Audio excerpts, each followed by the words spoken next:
Bonjour à tous. Donc, dans la vidéo d'aujourd'hui, je vais vous parler d'Israël Adesanya. Israël Adesanya, c'est une célébrité du monde du combat. Donc, alors pourquoi je vais vous parler de lui? Parce que je trouve qu'effectivement, il y a quelque chose d'intéressant sur cet athlète. Alors, il est donc arrivé à l'âge de 13 ans en Nouvelle-Zélande. Donc il vient d'une bonne famille du Nigeria.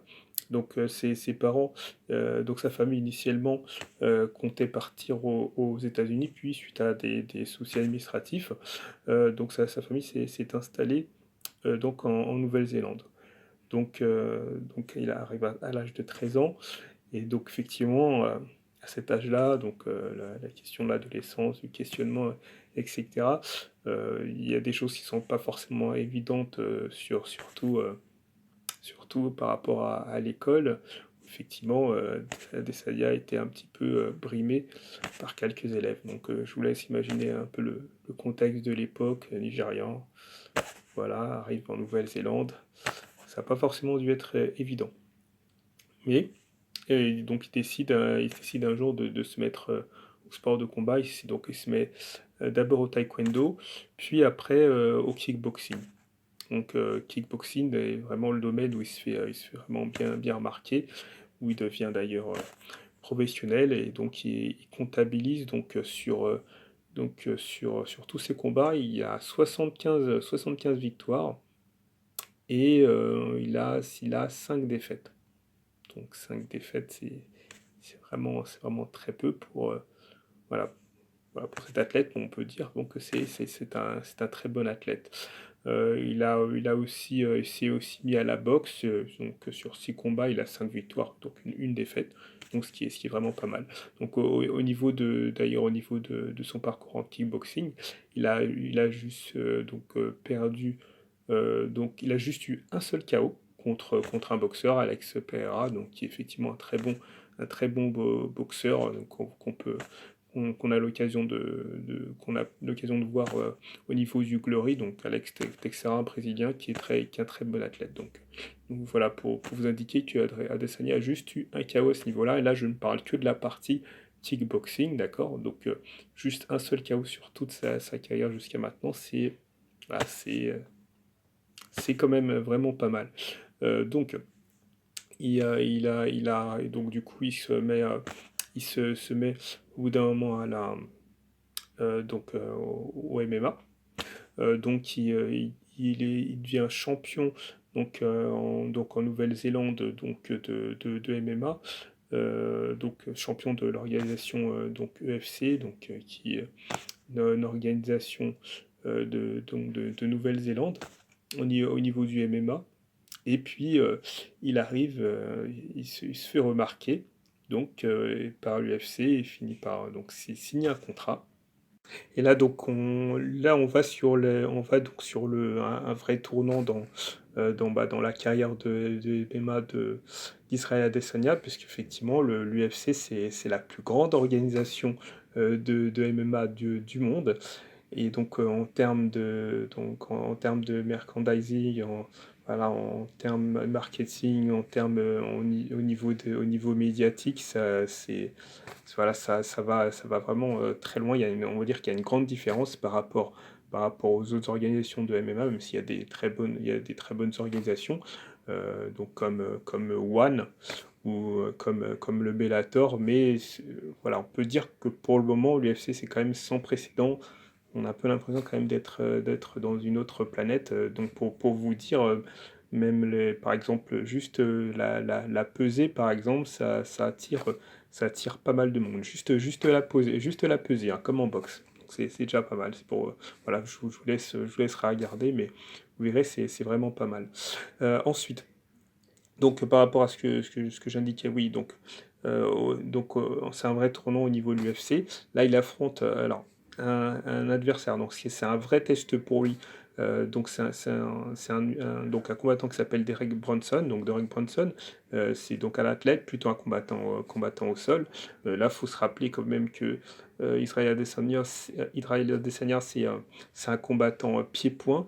Donc dans 60, alors je dirais plutôt dans 70% des cas, donc dans les combats de MMA, c'est les combattants au sol qui sont plus avantagés. Enfin, même pour vraiment, pour préciser les choses, les combattants qui ont plus avantage, c'est donc les grappleurs, les lutteurs, d'accord? Donc il y avait une époque, effectivement, c'était un peu plus représenté par le Gracie Jiu-Jitsu, donc voilà, donc ça, pour ça, pour tout ce qui est Gracie Jiu-Jitsu, les Gracie, donc c'est ceux qu'ils ont fait énormément pour les MMA, donc l'UFC, si l'UFC existe, c'est en grande partie pour eux parce qu'ils ont été capables de bien promouvoir ce sport, et c'était pas évident, puisqu'effectivement, de voir des combats où on peut même frapper au sol le combattant, c'est bon, ça fait un peu, voilà, ça fait un peu reculer quand on entend ça. Donc on préfère quand même les sports debout comme la boxe, voilà, ou autre, tout ce qui s'ensuit. Donc la boxe qui est quand même qualifiée de noble art, donc effectivement c'est pas la même chose. Voilà, donc toujours est-il que il se bat contre Derek Bronson, puis donc il le met KO. Donc après un deuxième coup de suite, il y avait déjà un premier coup où Derek Bronson était déjà KO, le deuxième coup est bien parti. Donc ça, donc première grosse épreuve pour Adesanya, il la remporte. Ensuite, il a un combat contre Anderson Silva. Donc Anderson Silva, c'est évidemment une célébrité du MMA, donc un Brésilien qui a défendu donc son titre 7 fois de suite. Donc je vous laisse imaginer. Alors il y a des gens qui effectivement qui vont dire que Adesanya arrivait au moment où effectivement Anderson Silva prenait de l'âge. Mais voilà, là je vous laisse regarder également Adesanya contre Anderson Silva. De toute façon, ça reste médiatiquement, ça reste un super combat. C'était un vrai show, c'était génial à voir. Dans ce genre de combat, d'ailleurs, Adesanya a gagné par décision. Là c'était vraiment voilà, génial à voir, d'autant plus qu'Adesanya a beaucoup de respect pour Anderson Silva, parce que voilà, c'est Anderson Silva, c'est son modèle. Donc voilà, je vous laisse imaginer. Donc voilà, deuxième grosse épreuve. Alors ensuite, hein, le grand tournant qu'il a eu au niveau de sa carrière. Donc c'était un combat contre Kevin Gastelum. Donc Kevin Gastelum qui est vraiment très bon. Donc bon sol, bon effectivement au pied-point. Donc je dirais que c'est plutôt un combattant complet à ce niveau-là. Et surtout qui remplaçait qui a gagné par forfait, puisque vous voyez, puisque le champion, celui qui était champion en titre, donc Whittaker, a dû déclarer forfait là suite à une blessure. Mais là c'était vraiment très compliqué. De toute façon, à aucun moment Whittaker n'aurait pu se présenter donc pour le combat. C'était vraiment pas possible à ce moment-là. Donc Gastelum était à ce moment-là le champion intérimaire, parce qu'effectivement vous avez au niveau des titres, vous avez les champions intérimaires et ceux qu'on désigne vraiment le champion, d'accord? Donc le champion donc permanent, on va dire, en titre, ce que vous voulez. Et voilà, de ce fait, donc, Adesanya donc, combat effectivement contre Kevin Gastelum. Et là, pareil, c'est un très bon combat. C'est le combat de la soirée. Les deux combattants sont vraiment géniaux. Donc, Adesanya, donc, je précise qu'effectivement, il est donc combattant, c'est un combattant pied-point, donc c'est pas vraiment le spécialiste au sol. Et il y a un moment où effectivement il se débrouille vraiment bien. Gastelum, voilà, est vraiment proche de mettre pratiquement un moment KO, puisqu'il le malmène sur un coup et Adesanya est assez sonné. D'accord? Mais donc vers la fin, Adesanya arrive aussi à faire, termine sur un round incroyable où après avoir été amené au sol, il se relève et puis il enchaîne également au niveau des coups. Il met deux fois Gastelum au sol, et puis il enchaîne, puis bon voilà, le combat se termine avec donc les deux combattants finalement qui se terminent à genoux et puis qui se congratulent. Là, vraiment un superbe combat, rien à dire. Donc là, je vous invite vraiment à voir Kevin Gastelum contre Israël Adesanya. Juste à indiquer une toute petite chose que effectivement, dans les sports de combat, vraiment l'intérêt, c'est bien entendu plus de regarder ce qui en est au niveau technique. C'est pas de regarder des gars ouais, on va dire, aller au pugilat, même si effectivement il y a une essence dans le combat. Pour les personnes qui aiment le sport de combat, c'est effectivement c'est un vrai plaisir, mais il y a ce côté-là, mais effectivement, le côté technique, c'est vraiment pas à négliger. C'est aussi, vraiment aussi une bonne partie pour ça qu'il y a de plus en plus de personnes qui s'intéressent au sport de combat, et ça, c'est pas à négliger. Donc ensuite arrive le fameux combat contre Robert Whittaker, donc Robert Whittaker, donc australien, celui-là qu'on désigne effectivement, qu'on peut désigner vraiment comme le meilleur combattant voilà, pour moyen. C'est une bête, t'as l'impression qu'il a pas d'angle mort, voilà. Bon, tu te dis, là, c'est le meilleur challenge possible pour Adesanya, d'autant plus qu'en plus, Whittaker a battu deux fois euh, donc un Cubain nommé Romero. Donc Yoel Romero, je vous invite à regarder une bête. Donc tu te dis que si Whittaker le bat, bon, Whittaker l'a battu au point, mais voilà, c'est vraiment pour te laisser imaginer le gars. Si vous regardez les combats de Yoel Romero, vous allez voir de quoi je parle. Donc ensuite, donc du coup, Adesanya va l'affronter. Donc voilà, mais médiatiquement, c'est génial. On avait un gars technique comme Adesanya hyper confiant, et vous avez Robert Whittaker qui euh, qui est sympathique, mais tu sais que dans l'arène, c'est une bête, donc un cas technique contre une bête. Voilà. Et on se demande comment ça va se passer. Donc, comme j'indiquais, c'est bien promu.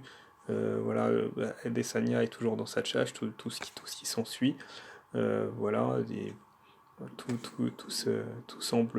semble bien se passer. Bon, il y a beaucoup de gens qui disent ouais, Adesanya parle trop. D'ailleurs, voilà, le jour du combat, Adesanya fait une entrée hip-hop, fait une entrée en danse hip-hop. Je sais pas si vous imaginez une entrée en danse hip-hop. Il se ramène, donc il a trois danseurs avec lui. Il fait une pirouette, mais le truc de fou, mais tu dis ça, tu te dis, enfin pour ceux qui ne connaissent pas, qui le regardent de loin, qui entendent parler d'Essenia, non, tu peux t'imaginer tout, mais faire une entrée danse hip-hop et tout, non, tu te dis non, il faut vraiment que le gars soit hyper confiant voilà, pour s'amener comme ça. Enfin, en plus, voilà, en Australie et tout ça, là, mais tu te dis, mais ça, Adesanya, il va pas en terre inconnue, mais tu dis que ça va loin un peu. Et donc sur le premier round, donc il arrive contre Whittaker, voilà, le premier round, bon bah, il met Whittaker pas KO, mais ça a sonné, donc ça avait sonné avant, donc ça compte pas. Puis intervient le deuxième round. Donc ouais, Whittaker, donc comme d'habitude, il jette en place sur Adesanya, qui esquive un moment. Donc Adesanya a enchaîné sur les coups. Voilà, Whittaker tombe. Adesanya enchaîne sur plusieurs coups. Puis Adesanya gagne. Donc victoire par KO au deuxième round. Là, du coup, émotionnellement, je vous laisse imaginer comment ça se passe. On ne comprend pas, on a du mal à s'imaginer ça. On savait qu'Adesanya il était fort, mais à ce niveau-là, non, ça paraît tout de même incroyable. Et non, finalement, bah, on a effectivement cette victoire d'Israël Adesanya. Donc, bah, voilà, mais médiatiquement, c'est un truc de fou. Voilà, on a du mal à s'imaginer ça. Voilà, on pouvait peut-être pas imaginer une victoire aussi rapide. C'est surtout ça qui est étonnant. Puis voilà, Israël Adesanya, donc voilà, qui fait son petit commentaire d'après-combat, voilà, hyper confiant, comme d'habitude, donc rien à dire. Donc par la suite, après, il va affronter encore, il va affronter Yoel Romero, donc la grosse machine, là, c'est encore, on pourrait dire, c'est encore au-dessus, parce que là, par contre, Yoel Romero, lui, c'est vraiment, là, je parlais de bête au niveau de Whittaker, là, ouais, Yoel Romero, c'est la grosse bête, même s'il a, il a 42 ans, et ben, voilà, Adesanya est, voilà, est plus jeune, voilà, ça n'a rien à voir, c'est un tank, quoi. Puis Adesanya gagne également ce combat par décision. Donc bon, évidemment, il y a des gens qui ont pas vraiment été contents, mais pour moi, Adesanya a fait le combat qu'il fallait. Voilà, il s'est pas jeté, voilà. Comme je l'indiquais au niveau du sport du combat, faut pas non plus toujours être, faut pas non plus toujours être trop à fond sur la victoire au pugilat. C'est la victoire au point est intéressante au niveau technique, tout ce qui s'ensuit. Alors, donc voilà, ce que j'ai vraiment aimé au niveau de ce que j'aime vraiment au niveau de son au niveau de voilà, de ce combattant, c'est bah, déjà effectivement la confiance qu'il affiche, c'est incroyable. Surtout quand tu vois le parcours, tu te dis le gars fait kickboxing, boxe, peut se contenter de ça, non? Il fait du MMA donc voilà, par rapport à la Nouvelle-Zélande, en Nouvelle-Zélande, bon, ok. Et après, il signe encore avec l'organisation américaine UFC. Mais tu te dis, mais le gars est hyper confiant. D'où il vient cette confiance?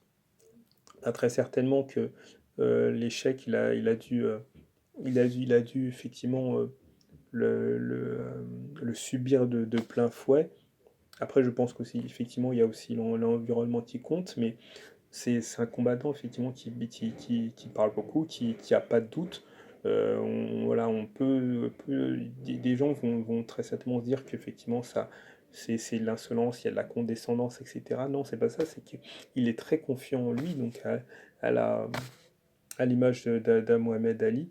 Donc si vous, de toute façon, si vous n'affichez pas un certain degré de confiance, vous pouvez pas, vous pouvez pas y arriver, c'est pas possible.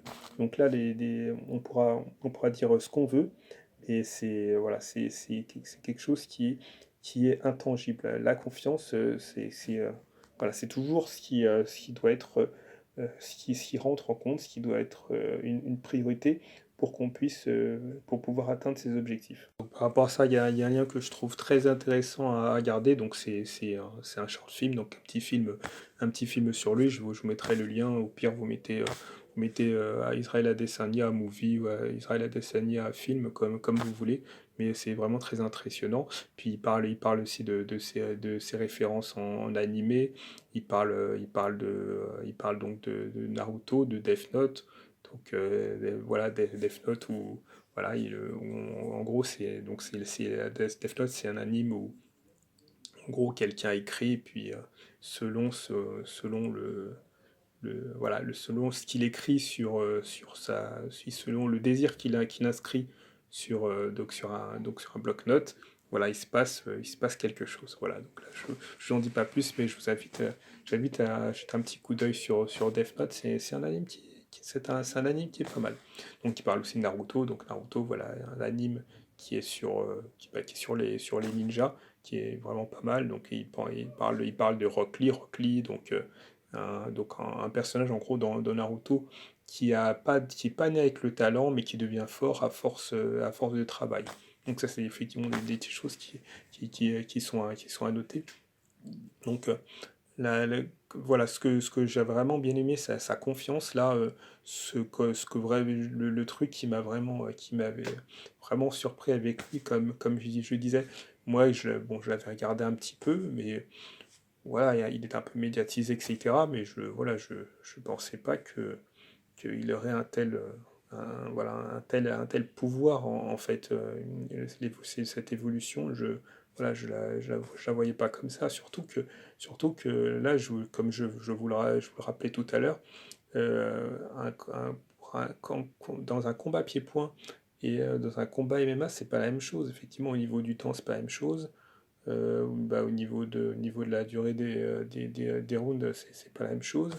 il y a le combat au sol et tout ce qui s'ensuit, donc vous êtes moins avantagé qu'un lutteur, par exemple, au niveau combat pied-point. Et au final, Adesanya a réussi à remporter une bonne partie voilà. Alors, il a remporté tous les paris, puisqu'il y a 19 victoires et aucune défaite jusqu'à ce jour. Donc voilà, c'est cette confiance, cette détermination, ce fait de toujours parler, d'être toujours, toujours jouer le showman. C'est vraiment pas parler pour abaisser quelqu'un, c'est vraiment pour dire qu'il a confiance en lui, c'est ce qu'il fait, et il sait qu'il perdra pas, il a pas c'est la défaite, c'est pas voilà, c'est pas même si c'est envisagé il avait indiqué dans le combat contre Kevin Gastelum par exemple, qu'il était prêt à mourir. Donc il était prêt à mourir. Donc je vous laisse imaginer ce haut degré que vous devez avoir en tant que combattant pour réussir. Ça, c'est quelque chose qui est vraiment à notifier. Quoi qu'il en soit, vous êtes prêt à remplir, à remplir tout ce qu'il faut, voilà, à vous battre au niveau de l'adversité, faire face à l'adversité, je veux dire, à faire tout ce qu'il faut pour pouvoir vous élever, aller plus loin. Vous savez ce que vous voulez, vous donnez de plus en plus de la valeur. Et ça, je trouve ça vraiment génial. Ce gars-là, je pense qu'on va s'en rappeler dans le domaine des sports de combat, tout confondu, je pense. Et voilà, ça, c'est vraiment des personnalités qui sont vraiment à souligner, que je trouve vraiment, vraiment génial. Autant vous pouvez avoir aussi des fois les gars des gars qui gueulent, qui excitent le public par le fait de crier, de trop provoquer, un peu comme Conor McGregor ou autre. Donc vous avez celui-là qui parle, après vous avez ceux-là qui parlent moins, qui peuvent être charismatiques. Et Israël Adesanya, c'est vraiment une personnalité à notifier. Donc là, je vous invite vraiment à regarder Israël Adesanya, vous me direz ce que vous en pensez. Donc vous pourrez mettre vos commentaires, voilà, si vous avez aimé la vidéo, mettez le pouce, si vous avez des commentaires également à faire, n'hésitez pas. Voilà, Israël Adesanya, vraiment un combattant génial selon moi. Voilà, donc c'est tout pour aujourd'hui. Puis je vous ferai une nouvelle vidéo. Puis je vous souhaite tous une très bonne journée. À bientôt.